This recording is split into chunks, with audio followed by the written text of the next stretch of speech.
Jai Guru, Jai Masters.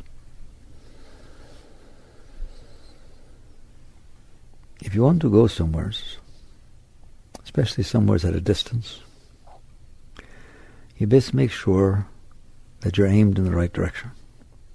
Because over time, if you're slightly off, as the distance and time get greater, you get further and further off. So that's the first thing to understand about the spiritual path. You better be aimed in the right direction, or it just doesn't work. Second is, what if you want to go somewhere, and this is very important. You want to go somewhere, you know you want to go somewhere, but you're not exactly sure where it is. You've never been there before. How do you do that? How do you go someplace that you don't know how to get to, but you know you want to go there? That's the essence of the spiritual path. If you knew how to get there, you'd be there. But you've never been there. You don't know how to get there. There's all these different teachings, all this different stuff. Lots of things in the way. Your own fears, desires, other people's stuff. The unfolding world around you.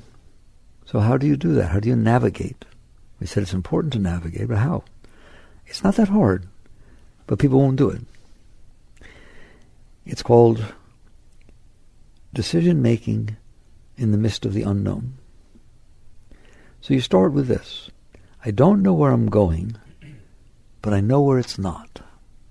So if I want to go and experience, I've heard there was such a thing as country and openness and just fields, expanse, but I've never been there.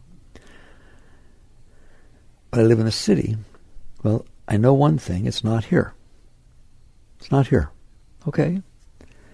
That means something. That helps you to guide your course. You know where it's not. You don't know where it is, but you know where it's not. Every one of you, through your life's experiences, have a very good picture of where it's not. Don't you? I'm telling you that that's the start of your path.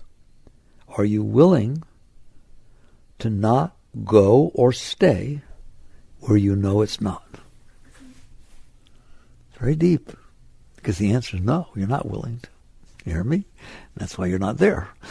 Okay? Because you're stuck. You have habits, needs, desires, fears, and they run your life. Well, is that where you want to be? You want to be completely engulfed in your desires, fears, uncertainties, insecurities, and all that? No. Then why do you stay there? And the answer is because I don't know how to get out, and I don't know where else to go. That's the answer, right? So you end up living inside yourself in a space that you know. That's why you say you're seeking spiritually, because you know that where you're hanging out ain't it. Whatever it is, we don't have to define it, but you know that ain't it. That's very important. That's not a joke. That's extremely important. Because if you know it's not it, then you know something, don't you? It's not like you don't know anything. You know that. Are you willing to not do that? Are you willing to let go of that? Are you willing to go away from that? Call it whatever you want. Because that is the start, and by the way, the entire spiritual path is a constant state of not knowing anything except what you know. And what you know is that ain't it. How do you know? Why would I be looking if it was it? Why would I feel unfulfilled if it was it? Why would I think there must be something higher? Why would I even reach for anything except that I know that where I'm hanging out ain't it? So let's start that way. How do you follow that path? The path, I mean, it's no different than anything. If you are trying to perfect your golf swing, any sport, you're trying to perfect your golf swing, you don't know what the perfection is. You just know it's not working.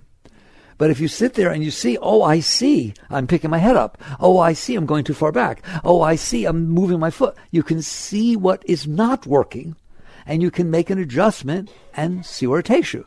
But if you stay with what's not working, you're not going anywhere, right? If you go there and the coach says, well, you got to sit there and do this, you say, oh, no, this is my swing. Okay, keep your swing. It's not working for you. Yeah, but that's my swing. So figure out how, while I keep my swing, that I can get it better. No. You're not going anywhere. That's a very good analogy, because that's what you do spiritually. So you start with saying, where is it, and I don't mean what I know, what you know, you personally. What is it that you know is not working? What is not taking you where you want to go? Well, that comes down to the beginning of the Yoga Sutras of Patanjali, the yamas and niyamas. Without getting into that, we're basically saying, well, I drink a lot. I don't, okay, but I drink a lot. And I find out that I have things that I want to do and they don't get done. I have ways I want to treat people and it doesn't always turn out that way, right? It's like the drinking doesn't seem to be bringing me where I want to go. So you have to sit there and say, I'm not telling you that. See, I'm not into this right and wrong, good and bad, and what you're supposed to do. If you want to go somewheres, I'm begging you to look and see what's not taking you there. Well, what do I do about that? Stop it. Seriously, you have to stop it. Otherwise, it's not going to take you there. I don't know how else to talk to you. I'm not going to put a patch on your arm.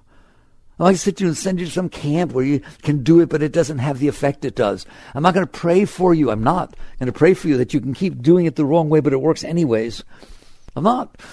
I'm going to sit there and say, do you see for yourself both outside behavior and inner behavior? Because there's a lot of that, isn't it? Yeah, I get jealous. I get overly jealous, and I've ruined all my relationships. And, there's really no reason for it. I see there's no reason for it, but it just happens. It happens inside of me. What can I do? It's just the way I am. I've always been that way. There you go. There's the golf swing. I'm going to keep going back to that. You hear me? Because if you're doing something in that golf swing and that ball's not going right, and the coach tells you, you say, no, it's just the way I am. It sounds stupid, doesn't it? Why bother having a coach? Well, if you found out that jealousy is bothering you and it ruins your relationships and it just gets really weird and you know it, but it still comes up inside of you and you don't know how to deal with it, okay, and you sit there and say, look, it's just the way I am. I've always been this way. That's exactly the same as that golf swing. So spirituality is real. It's not some mystical, out mumbo-jumbo thing. It's very feet on the ground. It's very foundational. It's very real. So you look at it and you start seeing things that you are doing, and don't get scared, there are lots of them, which, some of the reasons, you start looking at why am I drinking? Not how do I stop drinking. I don't tell people to look at how do I stop drinking, how do I stop smoking, how do I stop being jealous. No, I'm not interested in that. That's suppression. That's suppression. I don't care how much you want something. I love her. I fell in love with her, and she doesn't want me to drink. I'm going to stop drinking. Yeah, we'll see how long that lasts. You're going to hide a bottle somewhere. You're going to go out with some friend and not tell her because she wasn't the reason you were drinking. Therefore, she can't be what stops you from drinking. You have to sit there and look and say, I see this is destructive behavior. I don't care if it's the jealousy. I don't care if it's the drinking. I don't care if it's the smoking. You have defined it. You yourself have come to the point of defining it as destructive behavior. Okay, so if you continue doing the destructive behavior, guess what will happen? You will continue having destructive things. You will not go anywhere better than where you've been hanging out. You can't play with yourself. You have to be real. I will not go anywhere other than where it has taken me. So then you have to sit there and say, why am I doing it? Oh, God, that's real. Why am I drinking? And don't tell me you don't know. Why am I drinking? Why am I smoking? Why am I jealous? And the answer is all the same, always. That's what's so beautiful at the root.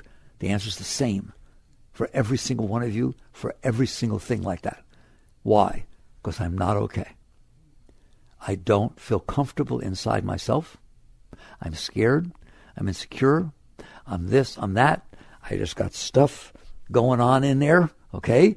I'm afraid that people, I just don't feel good about myself. I don't feel good inside.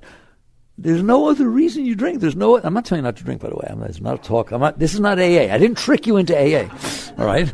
I don't care what you do. I want you to understand the principle of spirituality because it's the only thing that works. So you come down to realizing, why am I doing it? I teach you this all the time. You're doing it because you're not okay. I understand. I have great compassion. You're doing it not okay. You went to work and it was very difficult for you and you felt pressure and tension and anxiety and you came home and you can't unwind and so you drink. Or you smoke cigarettes, or you yell at the kids. Whatever it is, it's all coming from the same place. How do I know that? Because if you go to work and you have a great time, you get a raise, and it's the most unbelievable thing you ever had, you ain't coming home and drinking. If you fall in love, and all of a sudden there's all this juice and love and happiness and joy going on inside of you to be in the presence, you haven't felt this for 30 years, to be in the presence of somebody, all of a sudden God just gave you this grace, right? You don't go to her or him and say, oh God, I feel so much love, let's get drunk. You don't do that. Why? Because you don't feel the love. You feel the drunk. So if you're okay inside, you don't do these things. So that's the answer. What? What's the answer? To become okay inside. Not to stop drinking. That's hard to stop drinking. But if you're okay inside, it's not hard at all. It just falls right off. Okay? Let's say you have trouble with your swing in golf. Why are you saying it's just the way I am? Because throughout your entire life, you've been insecure, you've been scared, and you came up with a way that at least got you on the golf team. And you did some stuff good, and every once in a while you really do it well. All right? And people compliment you, and you get all the positives you ever got was because you managed to get to this point. But now it's taking you as far as it can take you. Now that which was an asset becomes a liability. Always that will happen in sports and in life. Okay? Because you were using it to hide the fact that you're not okay. You were using it to try and get acceptance. You were using it to try and look good. And so now when somebody says to you, you got to give up that swing, you ain't giving up that swing. Because you're clinging to it. Your ego's holding on to it. You're trying to be okay because of it. And very rarely will people reach the point of understanding that anything that ever takes you a certain distance in that way will always end up an impediment. Always. Because it didn't come from the right place. It came from hiding. It's the same thing in relationships. Let's take something more real. You're lonely. You're lonely. You're insecure. You don't feel worthy of love. So you dress a certain way, you act a certain way, you go to finishing school, you get 16 degrees after your name, so it's alphabet soup, right? You impress everybody, you drive a BMW or whatever. You put an image out there that will make people like you, that will get people to like you. You wear hair a certain way, you wear certain, anything, male, female, I don't care. You got nothing to do with it. Okay? So basically you behave that way. Now, at some point, it will destroy you. Why? Because you managed to hook somebody. I feel sorry for you. Why? Because you better keep behaving that way. You better not lose that job. You better not have some bad news. Because your whole image that you projected onto this person is, love this thing I created. Love the way I look. Can we all do that? Love the way I look. Love my clothes. Well, what happens if you get older? You don't look so good. What happens if you can't afford all the good clothes, so they don't fit so well? Then all of that junk inside comes back. The whole reason you were doing this was to hide the problem you have inside. Do you understand that? And you're hoping the relationship would compensate and let you feel whole and let you feel loved and let you feel special. At some point, if you can't hold up that image, and age is a wonderful destroyer of that. By definition, age destroys your images. Because you have to retire, so you're not the big boss somewhere. So you get older, you get this, you get that. And there are people that are younger. Oh my God, what are you going to do about that? Okay? And so you just get to a point where that which was helping you compensate and hide from yourself doesn't work anymore. So to me, it's all the same. The golf swing, the relationship, the this, the that, everything. What you're trying to get from your job, to prove your career, and everybody's into big successful careers, and the passions you have and so on. It doesn't last at all. It will never last. That which turned you on yesterday turns you off today because you didn't deal with the root. Buddhists talk about working at the root. So you come to understand that if you want to get somewhere, I don't care if it's spiritually or in life, if you want to get somewheres, you can't be compensating for what's wrong. You can't have something wrong inside and then try to compensate for it and say, I solved it. No, you didn't. The wrong is still running your life. It's still limiting you. I have jealousy, but I found somebody who's just as jealous as I am, and we have every meal together. We meet for lunch or everything like that, right? And by the way, when my boss said we needed to hire a new secretary, I brought her in. So she works in the same office that I do, okay? It's unbelievable. If I have to go to the toilet, she goes and waits outside, and I wait outside for her, all right? There's just no separation at all, period. That's it, everything. There, I don't feel jealous anymore. Don't laugh so hard. So I'm just saying, what's the difference? You hear these stories, and they sound so romantic. I'm insecure about money. I grew up with no money, and my family had to struggle, and I worked since I was 7 years old, and I've done everything like this kind of thing. And basically, now I'm earning such and such amount of monies, and I finally feel good about myself. That means you are trying to use money to compensate for the problem you have carried inside of you for your whole life. It can't work. That's why it doesn't matter how much money you get. Start making $1 million a year. You think that's a lot? That's not a lot to some other people. They used to earn $10 million a year. Earn $10 million, and they do. Earn $10 million a year, and then get a job that pays you $500,000. You feel terrible about yourself. You feel like a total loser. You're afraid to go home, even talk about it. And I stopped at 10 million. There are these billionaires running around out there. They don't care about money, do they? Ha, ha, ha. What's it telling you? You can't get there wherever there is You can't get there by keeping what's keeping you from being there, and then trying to compensate with relationships, money, this, that. Spiritual people do it all the time. Oh, I can go into samadhi. I sit every night. I sit every night in samadhi, a breathless state. People put mirrors up on my nose, right? It's really great. This is the place where I sit and do it. It's all in velvet and all this kind of thing. Oh my God. It's the same. It's all the same. Then they come back during the day and yell at everybody and carry on and need money and why don't I have more disciples? And don't kid yourself. Do you hear me? Until you reach the point of understanding that now I know where I want to go, away from here. That's one thing I know for sure.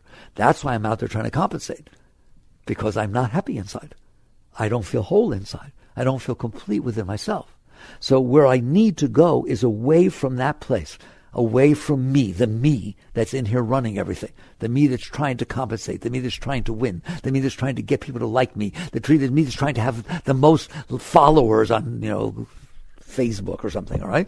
Who is that me? What is wrong with that person in there that they're okay because people follow them? They don't even see the people anymore. They're virtual followers. They're virtual followers. They don't know any of them. But they have it's a number. It's a number on a computer screen, and it makes them feel okay about themselves. Is there something wrong with that or not? Okay, but don't run away from it, because it's very strong when you understand why that's happening. But do you see what I'm saying? You can't win that way. I don't care how many numbers you have. Somebody else has millions more. It's like, what is going on? That's not spiritual. What? The numbers? No, the numbers have nothing to do with it. The relationship has nothing to do with it. The money has nothing to do with it. What's not spiritual is that I'm not okay. Got it?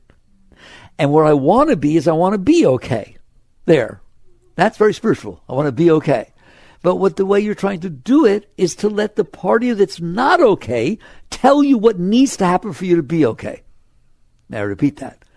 You better blush, okay? Because that's what you're all doing. You're letting the part of you that's not okay tell you how everybody and everything needs to be so that you feel okay. I call that compensating. You're compensating for the fact that you're not okay.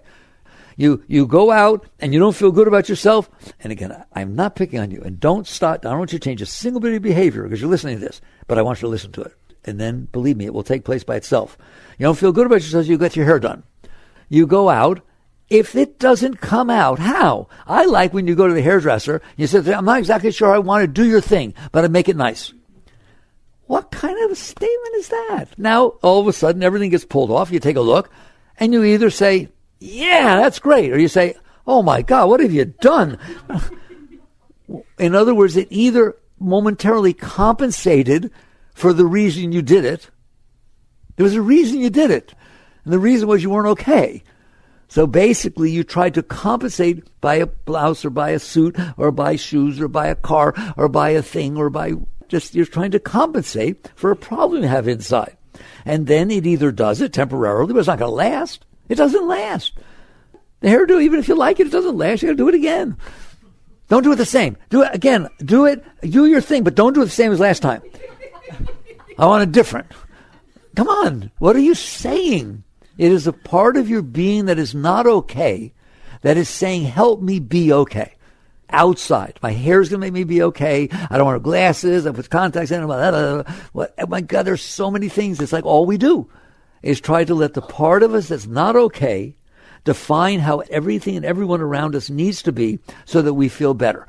We're not looking for okay. We know that's not going to happen. Just better and not worse, because it can get worse, can't it? If you want to go somewheres, God, I'll go back to where I started the statement. If you want to go somewhere, you have to leave where you are. You didn't leave where you are. You stayed in New York and bought pictures of cows. I'm serious. You stayed in New York and had fields painted on your walls and said, okay, there, I'm in the open country. No, you're not. So you stayed in the part of you that's not okay, but you tried to compensate by collecting these things around you. That's not what I mean by you have to leave. If you want to go somewhere, you have to leave where you are. Even if you don't know where you're going, you know it's not where you are. You're not going to get there by dressing a certain way, by acting a certain way, by impressing people. Why? It feels good to impress people. Of course it does while they're impressed.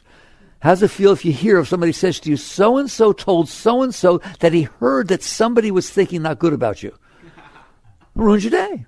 It's over. You can't win at that game. So how do I do this? It doesn't matter what it is. I don't care if it's your golf swing. I don't care if it's your relationship. I don't care what it is, spiritual or anything. You have to come back and say, why am I doing this? Why am I running after everything? Why am I running after everybody? Why am I trying to manipulate everything? Why am I trying to argue? But all somebody has to say one tiny word. You know, what you said wasn't right. It was so. What do you mean? Which part? Whoa, what's going on here? There's a part of me that's not okay, and you just touched it. Yes or no? You got some soft spots in there? And defensiveness is, we're so defensive that we don't even know we're defensive. We're just instantaneously, all this defensiveness comes out, doesn't it? Why? Because you're not okay. A person that's okay does not get defensive. Just fall in love and be madly in love. And if somebody come up and say, God, your socks don't match. Yeah, you're right. Look at that. I wasn't thinking about it much. All right? Have a bad day and have your boss say, hey, your socks don't match. You freak out. Okay? If you're not okay, you need to protect yourself. If you do two things when you're not okay. You protect yourself and you try to get things that will make you feel better. Have I just defined everybody's life? That's it. But it doesn't work. Because it's the party that's not okay that is you are protecting. It's a party that's not okay that's trying to get things to compensate for itself, to pull something in. It can't work. It will never work. It has never worked. And so especially spiritually, it doesn't matter what you wear, you Mollybees, you do this, you do that, you meditate. I don't care. The question is, are you willing to leave the part of you that's making you do that stuff? What if I told you, don't listen, meditation, mantra, all yoga, all the spiritual things, which I love, all the spiritual things are no different than having your hair done or getting a relationship or getting money. They are things you are doing because you're not okay. And you want to be okay, so you're trying to, at least you're working with yourself. When you are okay, meditation is spontaneous and there is no need for it. When your mind is quiet naturally, because there's nothing it's trying to do, you will sit down and all of a sudden you'll find that you went bye-bye for hours at a time and come back from a place that's so beautiful and happened to you all the time, right? Period. Your natural state is very, very high when you're okay. It's when you're not okay that you have to be busy trying to do things to be okay. So how do I guide myself? What do I do if I'm not going after all these things, whether they're worldly or spiritual? I don't care. I'm talking to you deep. You understand that? If I'm not running around like a chick with my head cut off trying to get stuff, I have to look and see what part of me is running me. And you're going to see there's problems in there. And the answer is, in order for me to go somewhere beautiful, I have to be willing to leave the part of me that's causing all this trouble. Christ said you must die to be reborn. Believe it or not, that is exactly what he's talking about. You have to be willing to leave the personal part of you that is a mess, not suppress it, not compensate for it, not renounce anything. Literally, move your consciousness off of the part of you that you are addicted to, the part that has all the problems, the part that's constantly telling you what's wrong and what you want and what didn't happen and why did you do this. You know you should. You got one of those? Okay, that part can't take you anywhere. If you're in the middle of New York City, you can't see the countryside. You have to leave the city. So this is a question not of moving physically. It is a question, are you willing to move your consciousness, your awareness of being, off of the part of you that is causing all this trouble? It's deep. I don't know whether you understand. You are capable of doing that. How long? In a second. Nobody really can, but you're capable, right? You're watching TV. The TV show is fascinating to you. It's something about a subject you've always been fascinated in, and therefore you're paying no attention to the rest of the room. You don't have a family. You don't have kids. You don't have anything. All of your consciousness is absorbed in the TV. Can happen, can it? And I go and I say to you, hey, there's other things beside the TV. You don't even hear me. Because your consciousness is not paying attention to anything except what it's focused on. It's focused on the TV. How long does it take for you to see the rest of the room and the rest of the world? A billionth of a second. A billionth, that's how long they say enlightenment takes. Right? A billionth of a second is what it takes. All you have to do is not be watching the TV. Do I have to turn it off? Nope. Do I have to not watch the TV? I renounce you, bad, get back, devil. No. You're still having the TV run your life. All you have to do is not be so enthralled in what's going on the TV. I'll tell you what. You want to stop watching the TV? Put a commercial on. And I don't mean a Super Bowl commercial. Just some stupid commercial that you have no interest in. You want to bet you're not watching TV anymore? You want to bet you can hear people talking to you?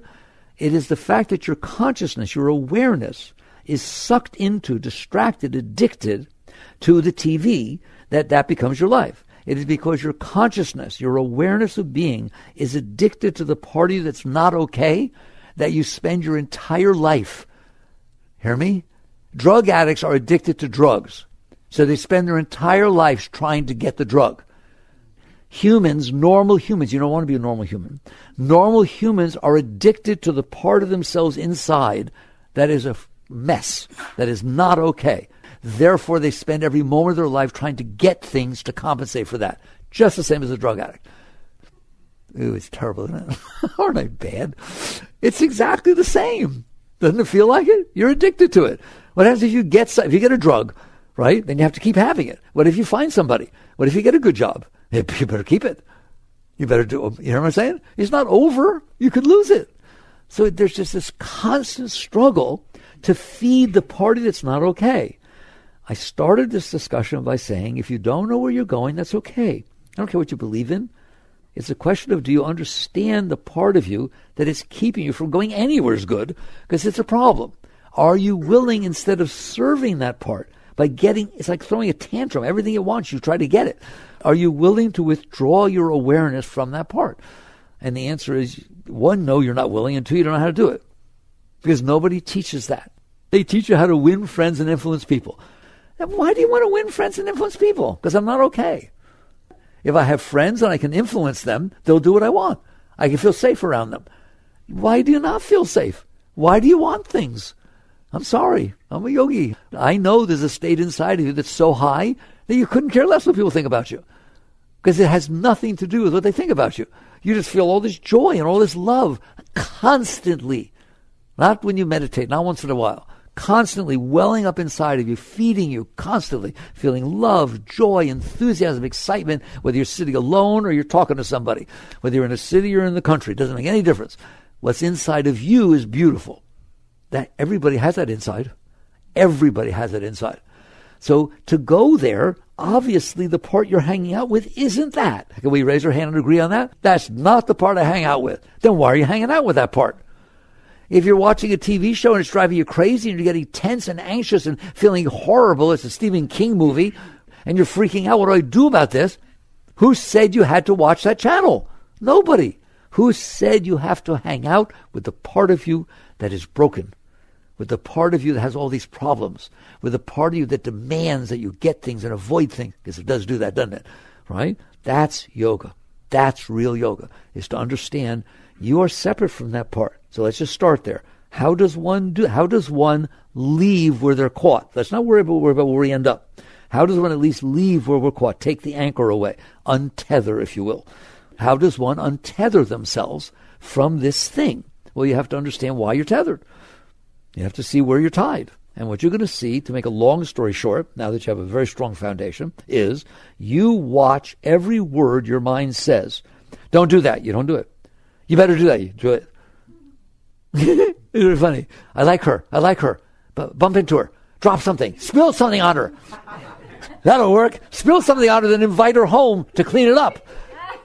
Right? That'll work out real well. It tells you stuff like that, doesn't it? Okay? Hey, look, I did 30 years of prison work, maximum security prison. I go in there and teach this. So, it sits there and says, God, I love her. I want to marry her. I don't have any money. Then you get a ring. Oh, there's a liquor store over there. All right, go do it. You won't get caught. That's mine talking to you. You won't get caught. Go do it. It's okay. Imagine how great that will be. What a ring you could buy. Oh, my God. That's what happens, is it not? So there is a part of your being that at the least we can say is broken. It tells you things, and you do them. So now the question is, and this is where the difference between spirituality and psychology comes in. Psychology wants to study, and I love them, it's a blessing, it's wonderful. Psychology wants to study, why did the mind say that? What can you do about coping with it, tolerating it, fixing it, whatever it is? Spirituality doesn't say that. There's a stage you'll go through. Spirituality says, Why are you watching that? Why are you watching that? If your mind sits there and tells you, rob the store, just get the store, you get the money, right? Fine. I understand why the mind said it. You grew up in a culture like that. You blah, blah, blah, blah. I don't care, right? With your mother and father and everybody. I understand that caused the mind to talk like that. Why are you listening? That's what I want to know. You are listening, aren't you? You did hear it say that. Okay? It says it over and over again, trying to make you listen to it. And you actually listen to it. Spirituality says you don't need to listen to that. If it's not going to take you where you want to go, really, in the end, not some short-term thing, if it's not going to take you, if you set your pole star, I don't want to be like that. I don't want to be like that. I don't want to be a person that takes from other people. Oh, that's broad, right? If I meet somebody, I want to care about them, not me. I don't want to have that relationship of what do I need from that person? How do I get them to be the way I want? Wouldn't that be nice? I don't want it to be about me. It is now, isn't it? Okay, why? Because I'm not okay. I'm broken. But if I set my sights higher, then I say, I don't want to be like that. How do you not be like that? What people make the mistake is trying to take the part of themselves that's broken and make it look good. Make sure you don't say not nice things, right? I don't want you to have to struggle like that. I want you to be able to look at that part of your being and notice what it's saying. Don't try to stop it and don't try to change it. Notice it saying, I want this, I need this. She shouldn't have done that. Oh my God. I told you, the times I tell you to watch are not these big things. I like the little things. You're driving down the road, you're fine. You're thinking about going to work, you're being okay, and somebody's in front of you going 15 miles an hour below the speed limit. Are you willing to watch what that voice inside of your head starts saying? I do. I watch it all the time. Okay? I have no choice, but I watch it. Come on. Don't you see the speed limit sign? There's a 55 mile an hour. You're going 30. Where'd you get your lights? What's the matter with you? Who is that up there? What? And he starts doing that. Yours too? Anybody do that? Or just nice. He says, oh, we'll go slow. No, it doesn't do that, does it? It can't even handle that situation that somebody's driving in a way that they don't want them to. Exactly the way they want. You're driving exactly the way I want you to drive. So they're not doing it. This monster inside starts complaining and making noise. And some people, it tells them, just cut her off and pull out a gun. They call road rage. Oh, it happens.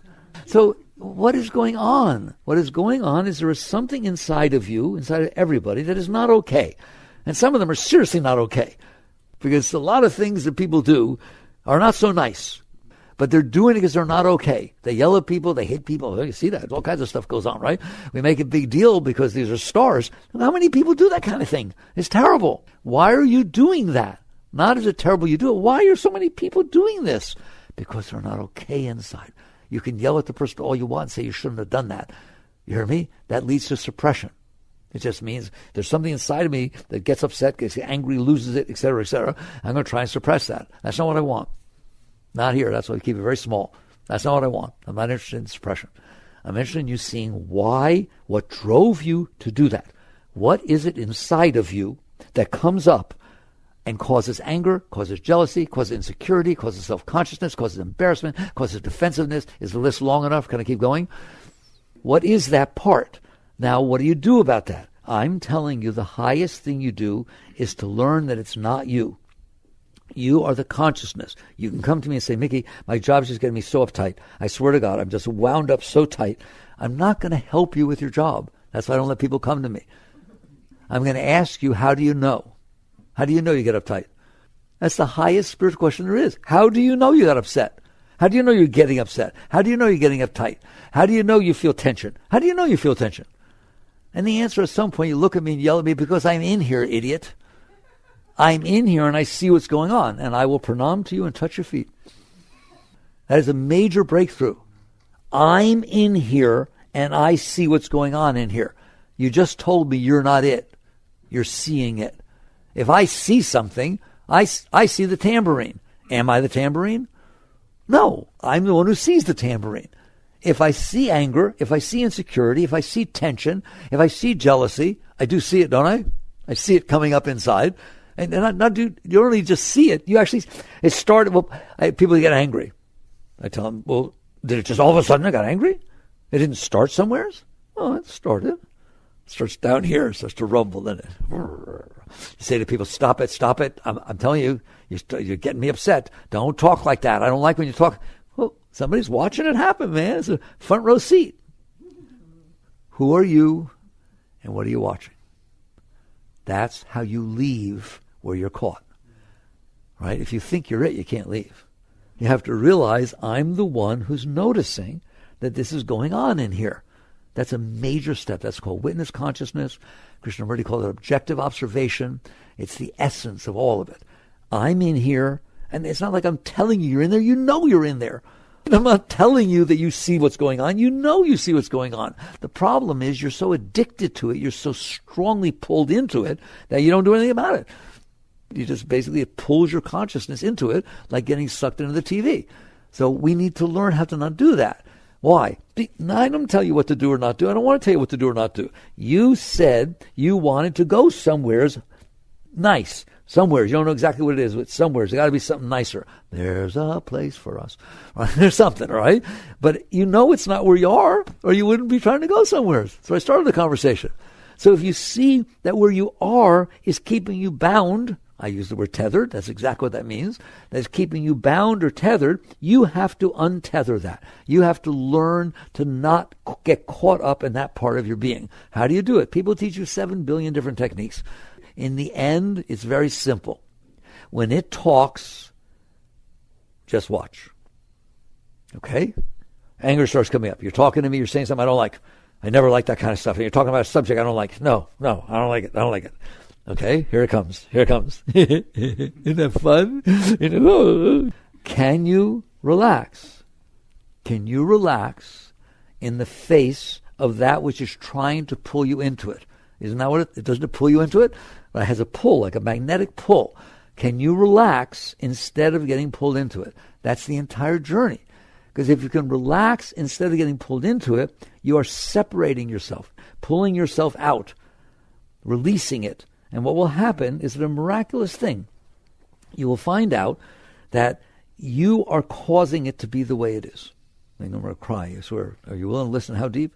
You are causing every single problem that's inside of you. You are causing every single psychological problem that's inside of you is being caused by you. Actively, not passively. Even things that in the past happened to you, traumatic experiences that have messed this up in there, right? They will not stay in there by themselves. There is no super glue in there. I've spent my life looking at this, right? And myself and other people. There's nothing in there that holds that stuff. Do you understand that? Somebody walks up to you and insults you. Then they walk away. It wasn't there, then it was there, then it left. Why is it still inside of you? Why did it stay inside of you? They're not saying it anymore. They're not standing in front of your face every moment for the next 3 years saying what they said, are they? Then why is it still bothering you? I'm serious. I'm asking a serious question. Why is it still bothering you if it's not happening? There must be something wrong with you. We lock people up that are having trouble with things that aren't happening. Don't we? That's over the line, man. I mean, Napoleon's going to get me. No. Napoleon's a long time ago, all right? My parents got divorced when I was 6. That was 34 years ago. It's the same as Napoleon. I don't understand. How in the world can something be bothering you that's not happening? The answer is you did it. The thing happened. It came inside. That's what it does. It comes inside. You experience it. And you in there, the same you I've been talking about the whole time. You in there, the consciousness, the awareness, the soul, the essence, the Atma, the self, the one who looks through the eyes, the one who hears through the ears, the one who feels the emotions, the one who notices the thoughts. You in there, the essence of your being. When the event took place, it came in, it did not feel good. Did it? Fine. Right? Somebody says something mean to you, it doesn't feel good. Somebody says nice to you, feels good. Hello. It'll be a rocket scientist. It comes in, and instead of letting it go, please, you can just let it go. It's what happened a minute ago. It's not happening now. Instead of letting it go, you held on to it with your will. You have will. You do have will.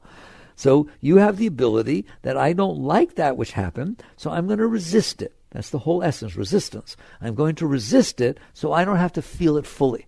No way I want that coming all the way into me. You want to come be cussy with me, right? And sweet and intimate. Maybe I'll open up enough, rarely, by the way. Maybe I'll open enough to let it all the way into where I melt into you, melt into love and melt in, right? It can happen, right? There's no way I'm doing that about the mean thing you said to me. There's no way that's getting in that close. I didn't like it when you said it. My ears didn't like hearing it. And I don't want to get it any closer than 3 miles away in here. So you push it away. And when you push it away, it stays inside. By definition, you didn't let it go through. So you actually start building this, and that's the basis of all of psychology, is that stuff you stored inside doesn't just stay there. You say to me, oh yeah, bother me, I'm done with that. Let's not talk about it. I'm done with that. Yeah, right. Right. See if your therapist lets you not talk about it because you're so done with it. All they're doing is fishing down there to get the stuff you stored in there. Now, this is a very important part. It won't stay quiet in there. I want you to see it as energy, like wind that's coming in and passing through you. But you can't let it. You don't let it because you can't handle it. So you resist it. And when you resist it, it stays inside. What stays inside? The event? No, the event passed a long time ago. But inside of you, the energy, the energetic of the experience, it came in as energy, all right? And you held the energy back. In yoga, we call that samskara. You actually held a pocket of energy inside of you with the resistance of your will. And you will have to hold it down there for the rest of your life. You will have to hold it there for the rest of your life. Who says that? Psychology. Sigmund. Sigmund worked with very ill people, all right? And they had a lot of mental problems, right? He literally went to institutions and worked with those people for his therapies, all right? And he found out that mommy did something, daddy did something, somebody did something. Isn't that what Freud found out? He went down there and dug down and found out that 40 years ago something happened to you and you stored it down there, called suppression or repression. See how his teachings are perfectly yogic, all right? You held that down there, didn't you? And now what did it do down there? It didn't go away. It festered. It did the same as if you swept things under the rug. They rotted. And so it rots down there and it spreads to everything else. Why? It's trying to release. Your mind is not evil. It is not the work of the devil.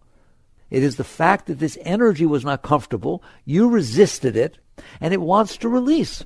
It wants to release. It's a natural thing that it doesn't want to be in there. Your mind wants to be pure, wants to be whole. Your heart wants to be pure, wants to be whole. Just like your body wants to be pure, wants to be whole. If foreign matter gets in your body, it's got a whole immune system. It attacks it. Right or wrong. Well, your higher bodies, your mental and emotional bodies, they're higher than your physical body.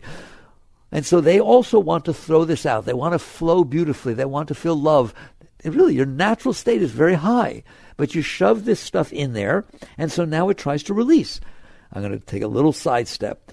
The mind does not want this stuff in there. The energy wants to release. That's why it keeps coming back up. That's why you're driving down the street and you see a billboard and you start crying. Do you understand that? And somebody tries to fix you up with a date. You got divorced 6-7 years ago. All right? And it sounds perfect. It's a picture. It's beautiful. Oh, my God, I'm getting excited about it. Right? What's his name? Ben. Oh, no. My ex was Ben. I've had enough Ben for the rest of my life. In other words, it's going to come back up. Why? Because it's in there. It's that simple. You have dreams, don't you? I want to know where the dream came from. I want to know how it is that when you're asleep dreaming, you get such unbelievable resolution. You get full cities, people, things, emotion. You can't do that when you're awake. Go visualize a boat. All right? Is it like in a dream when you were on the boat, you were driving and the waves were going? It's pretty detailed in that dream, isn't it? Come on, right? Who made that dream? Who made that dream? Your mind. Whoa. All right? You didn't make that dream. You didn't go in there and say, oh, I dreamed this. You might go, oh, you can't believe what I dreamt. Your mind is phenomenal. Your mind is unbelievable. It can do that, can't it? It does it every night. You just go, I had a dream. You should wake up and go, wow, Spielberg got into my head and made a whole thing. Like in full, graphics and the whole thing. Right or wrong? It's unbelievable what goes on in there. That means your mind has the power to manifest that way. You might use that nicely as an architect. You might use that nicely as an artist. You might use that nicely as business. Do you understand that? Your mind is brilliant. It has the ability to create all of this. Now, why does it create the dream it creates? There, you have Freud. Freud on dreams. He wrote a whole book on it, and Jung followed up with it, right? Every one of them will tell you because you held this stuff in there. It's making up this dream because you had a problem 20 years ago or you had this. That's all. That's what it's doing. It's expressing that stuff that you have stored down there. That shows you so much. You can't just gloss over that. It means your mind is capable of creating a whole world when you're asleep. You know what I mean? And it does it based on the stuff you stored in there, like I just told you. You push the stuff down, it tries to come back up. And it doesn't do it one-to-one. It does it abstractly and does all kinds of stuff. Don't understand that, all right? My great breakthrough in my life is when I realized that is not just going on when you're asleep. It is going on when you're awake, period. And this whole rap that's going on inside your head, I like this, I don't like this, I wish he had done that, oh my God, I don't want to go there. That is one of those. It is just your mind creating a world just like it does when you're asleep, right? But it does it vocally as opposed to visually as much, right? It talks to you. It's the same thing. And it is creating everything it says based on the attempt to release the garbage you stored inside. Careful, don't go there. Don't go there. Remember when you were little? Yeah, you fell out of a tree. Don't go near the trees, right? Don't park over here. Don't do that, right? Don't say that. Don't say that. Oh my God, don't say that to her. Remember you used to yell that for your mother? Oh my, how, you having fun yet? Wait, I want to get this straight. Am I talking to the right crowd or I got the wrong crowd? Does that go on inside your head? You're not doing that. You're not telling your mind to do that. No more than you're telling your mind what to dream. If you don't get anything with this talk, will you please get this? You don't tell your mind what to dream, do you? Well, you don't tell your mind what to do during the day either. It is doing the exact same thing when you're awake that it is doing when you're asleep. It just does it in the form of this ego, in the form of this thing. Freud called it id, ego, superego. In other words, the mind has these topics that it talks about, but it does it by itself. Isn't that amazing? And you're in there listening to it. You don't listen to your dreams. You wake up and say, oh my God, I had this dream. I died 3 times. And I was reborn as a bird. All right? And then the bird got shot. And you just said, okay, I got to go to work. And that's it. But your mind says something in here during the day. Oh, what did she think of me? Oh my God, I was so stupid. I can't believe I said that. She probably hates me. Oh, I don't even want to see her again. Oh my God, I have to avoid. And you listen to that as if it's real. It's no more real than your dreams. And it is only doing it because of the stuff you stored inside. So this whole mental panorama, now you see how big the whole means. The whole mental panorama is why you're not okay. I'm tying the pieces of the talk together now. That's why you're not okay. You are okay. But you can't be okay if you have that junk going on inside. If you have all this stuff I always ask people, right? If you store everything that ever bothered you inside of you, what's it going to be like inside? Bothered. You don't realize what you're doing. So by not being able to handle the moments that are happening, and you resist them, and you either cling because you like them or you resist them because you didn't like them, you now built this whole thing inside of you. And the mind does not want that there. People think I talk against the mind. Me and my mind, we're best friends. I'm trying to liberate my mind. I'm not trying to liberate me. I'm trying to liberate my poor mind from having to have all that stuff inside of it so that it has to be sick and puke and do all those things it does all the time. So we're working together, not against. It's not a matter of beating up the mind. It's a matter of saying, you know what you say to your mind? I am so sorry. That's what you say to your mind. I am so sorry. I apologize to the depth of my being that for my entire life I have been shoving garbage down inside of you. Everything I didn't like, I didn't want to experience, I filled you up with it. I took every smell that was stinky, I captured it and put it in my house. Understand that? That's what you did to your mind. Of course it's broken. And it's trying to release. It's trying to push this stuff up. There's certain stuff I want you to get. Do you get that? And all the noise that you're hearing, all the psycho mumbo jumbo, all the reason you can't meditate, all the reason you want to meditate, everything is all due to the fact that your mind is trying to free itself of this garbage you stored inside. You polluted it. It's trying to get rid of the pollution, but it only knows how to push it up. And what do? You push it right back down.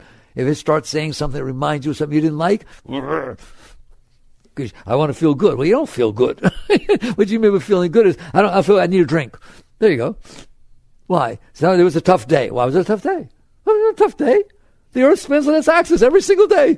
It's been doing it for billions of years. And there's no days tougher than any other day. It just spins on its axis. Well, what do you mean a tough day? Stuff hit my stuff. I wasn't feeling good, so I decided to get this done today to prove myself and to feel good about myself. And nobody was working with me. I had all these obstacles, and I got all tense, and I think it was a terrible day. Now do you understand what I'm talking about? Okay? You come back to the root. Whoa, slow down. What do you mean you were defining how good you are by how much you got done today? You are who you are. I don't understand. You're in here, right? How dare you define yourself by what you got done? But this doesn't mean to slack off. We'll close that off in a minute. But I don't want you going out there doing it because you're not okay. I'm trying to prove myself. Oh, that sounds romantic. No, it's not. It's not at all. And it will never work. You don't have to prove yourself. You are the self. Well, you are as beautiful, but you polluted it. You shoved all this garbage inside of yourself from all these experiences you couldn't handle, including the driver in front of you, that could bother you for days. I guarantee you get bothered by that driver and then drive down the road 3 days later in another city and see a car that reminds you of that. You'll get uptight. And then you wonder why you're uptight, because you're carrying that inside of you and your mind wants it out. Don't blame the mind. The mind wants it out. So it tries to get it out in dreams. It tries to get it out in all this noise, all this garbage. And then what you do is, instead of helping it let it go, since you're the one who put it in there, you don't use your will to let it go. You use your will to think, how does everybody and everything in the world need to be, including the weather, so that when it comes into me, it doesn't hit my stuff? Can I repeat that? How does everybody and everything around me need to be, including the color of my kitchen wall, right or wrong, right? The no squeaks on my car, the neighbors be exactly the way I want them to be, keep their lawns nice. How does every single thing need to be so that when it comes into me, it doesn't bother me? Does that sound familiar? That's terrible. What a way to live. Instead, you come back to what I said. If you want to go someplace nicer than where you are, you have to leave where you are. Well, I just told you where you are. You're sitting on top of the garbage bin, right, that you stored inside yourself. And so you have to change how you're dealing with yourself. That's what it boils down to. So first, all right, we'll go this way. You apologize to your mind. I swear to God, apologize to your mind. Don't fight with your mind in meditation. That's a terrible thing to do. Do not try to silence your mind. Do not fight with your mind. Do not ever fight with your mind. So you start by changing your relationship with your mind. You apologize to your mind. You say, I'm sorry. I'm sorry I shoved this in here. And if you need to, you ready? You don't want to hear this part. Maybe I should stop. All right? If you need to release it, I'm going to help you. That's what you say to your mind. If I shove stuff down there and it was stored with pain because I didn't want to experience it, and I've carried it for 3 days, 6 months, 10 years, 20 years, whatever it is, hear me? I stored it down there and I keep pushing it back down. I am so sorry. That is not a nice thing to do to you. You're a brilliant, beautiful mind, and I've broken it. If you need to release something, if you do it in a dream and I have a bad dream, I'm going to say thank you. Thank you for releasing it while I wasn't there to stop you. See, when you're asleep, you're not as conscious control, right? So if you have a terrible nightmare, you wake up. It's a spiritual person. I want to leave where I am, so I have to go through the process of leaving. So if I have a terrible nightmare and it wakes up, and I'm sweaty, and everything's like that, I look at that and say, thank God. Thank God that this is coming up. I want this to come up. There must be some really bad stuff in there if it manifested that nightmare. And I'm willing to go through what it takes to let this pass through me. I wasn't willing when it happened. That's why I shoved it down there. But I'm willing now. Right? So you have a bad dream and you say, it's probably about my uncle and that thing. Okay. It's been in there long enough. Just breathe. You don't have to do anything. Just breathe and honor and respect that for you to be okay, that's just got to go. Now we're back to where I started. If you want to go somewhere you don't know where you're going, at least walk away from what you know is not where you want to be. You don't know all that stuff in there. And so you start little by little. If you have a dream, I'm telling you, wake up, change your attitude about your dreams. Something very holy is happening in your dreams. Every single one of them. Something's cleansing. Something's trying to free itself. I'm not first supposed to say that. Jung followed Freud, and he went into dream interpretation. He realized that dreams, sometimes you're so uptight about the subject that even in your sleep, you can't let it go because you'll wake up all freaked out. So the mind is so brilliant that it encrypts it. It encodes it. It symbolizes it. So all of a sudden it's a bird flying in the air, and the nest, one of the little birds fell out of the nest. You had a miscarriage. It all goes, but it made it past you. And what a silly dream I had, right? But it made me so sad. I love it. See, I like psychology, right? It's deeper than psychology. I want to know who's watching the dream. I want to know who freaks out over it. I want to know who's looking through the eyes. I want to know who sees. Who are you in there? You need to change your relationship with yourself. You need to leave the old relationship if you want to go somewhere else. So it's not, I'm going to close out. It's not about knowing where you're going. It's about not staying where you are. How's that? Okay? You have to be willing to change. And so you look at this. If you have dreams, honor them. Just change your attitude about it. Say, thank you. Thank you for cleansing. Thank you for coming up. I absolutely want you to do everything you can to cleanse. And then during the day, if something bothers you, I want you to see it as a bad dream. Nothing should bother you. If you're driving down the street and someone's going slower, so what? Right? Me, I rush down the street. I pass somebody, and then I get to the stoplight, and they pull up behind me. Feel like an idiot. All right, where are you going? All right, you're not going anywhere. All right, you just didn't feel comfortable going slow. Be honest. So you basically look at it and start working with yourself. You just start letting go during the day or at night, whatever, letting go of the part of you that's not okay. What do I do about the part of me that's not happy? Relax, breathe, let it go. Let it go. Right? It's just something passing through. How can you be happy when you have all that stuff stored in there? I don't blame you. You understand that? Of course you're moody. Something happens and all that stuff gets stirred up in there. But you can release this. So this becomes your spiritual path. It was an interesting thing we talked about, right? Because people don't understand enlightenment. I don't like to talk about that. God, I'm not going to bring it. You'll never see me talk about God. All right? What's the purpose? What's the purpose? I don't want you to believe in God. I don't want you to believe in God. I want you to become a knower. I don't want you to believe me when I tell you what a banana tastes like. Go taste a banana, will you? God is something you experience.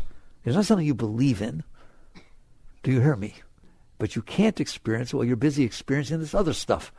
The rest of the room and your whole family and the outside is something you experience when you're not watching the TV. I don't want to have you believe, yeah, I know somewhere there's a thing like that. I believe it. I believe. Right? And you're sitting there watching the TV. I just want you to stop watching the TV and you'll know what's out there. All right? If you stop watching yourself, you will know what they mean by these higher states. Meher Baba said, man minus mind equals God. Christ said you must die to be reborn. Same thing, right? When you stop staring at your broken mind, you will realize who you are. And who you are is what the Bible means when it says man was created in the image of God. There I am talking about what I said I wouldn't. Literally. That is literally what it means.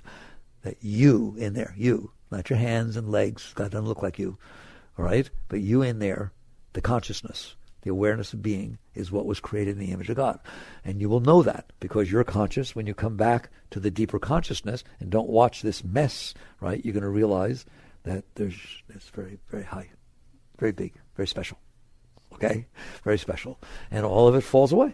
All of it falls away. So that's the entire spiritual path. So from now on, I want you to think of the spiritual path, not about where you're going, but about letting go of where you've been. You can't sit there and try to make life match the stuff you stored inside. It makes it so silly. But you're doing it every day. Do you understand that? That which disturbs you, you don't want to do.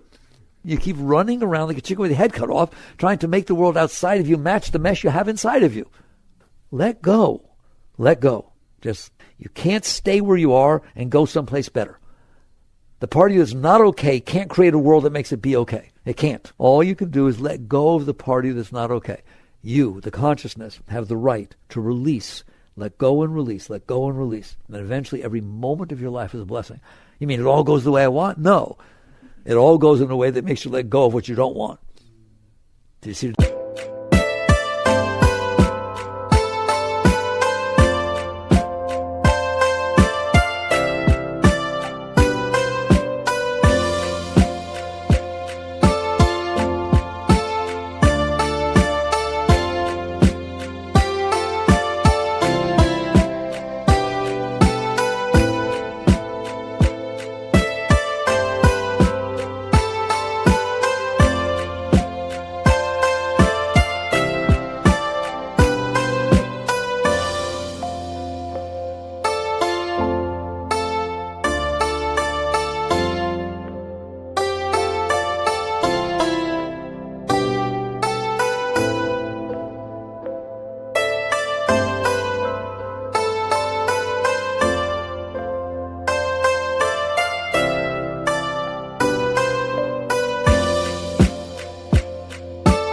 difference? Anything that happens that brings up your stuff is a blessing. If you don't want the stuff in there, it gives you an opportunity to let it go. Well, how do I know what to work on first? You'll know. It'll be right there in your face. If you literally only let go of what came up every minute, every day, you would be enlightened. You'll get to enlightenment very, very quickly. More than meditation. You should still meditate, so you stay conscious. But I'm telling you, if you will let go with everything that gets hit, and just say, oh, time to let go of this one, thank your mind for making noise about it. Oh my God, she's going out with somebody else. What am I going to do? Oh my God, I'm so scared. Remember in high school? Oh my God. Oh, very good. Thank you. Thank you for pushing the alarm button. Thank you for providing the opportunity to let this go. And then you can say, this is killing me. That's right. You have to die to be reborn. Now, who's willing to live that life? Because that life is spiritual. That life of letting go of the problem instead of placating it or compensating for it. A big difference, isn't it? This is your life. It's not about getting what you want so that it doesn't bother you. It's about letting go of what's inside of you that's keeping you bound so the greatness of your being can't express itself, can't come up. Work on these things. Jagrata.